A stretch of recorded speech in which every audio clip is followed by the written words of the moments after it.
Welcome to our channel. Today we how to backup VIN documents for coverage updates with Carfax. Begin by gathering all your vehicle identification number documents. Ensure you have access to your Carfax account. Log into your Carfax account using your credentials. Navigate to the section titled VIN Report or Vehicle History. Locate the vehicle for which you want to backup documents. Click on the VIN or vehicle entry to access the detailed report. Review the document for any updates or changes needed. If necessary, update any information directly within the Carfax system. Once updated, look for the option to download or print the document. Select the download or print option to create a backup of your report. Choose the appropriate file format for your backup. Save the document to a designated folder on your device. Consider creating a backup in cloud storage for added security. Name the file clearly for easy identification later. If you manage multiple vehicles, repeat the process for each VIN. Regularly check for updates to ensure your records are current.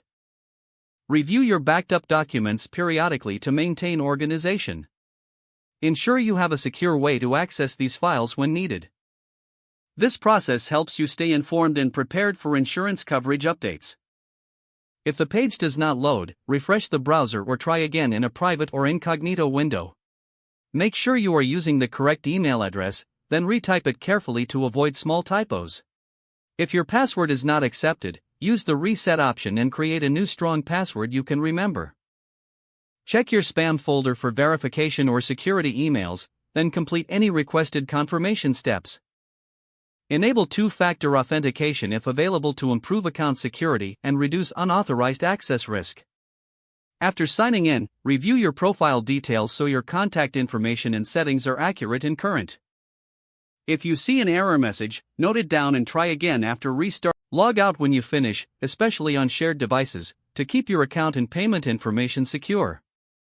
If the page does not load, refresh the browser or try again in a private or incognito window. Make sure you are using the correct email address, then retype it carefully to avoid small typos. Don't forget to like this video and subscribe to our channel for more step-by-step tech guides.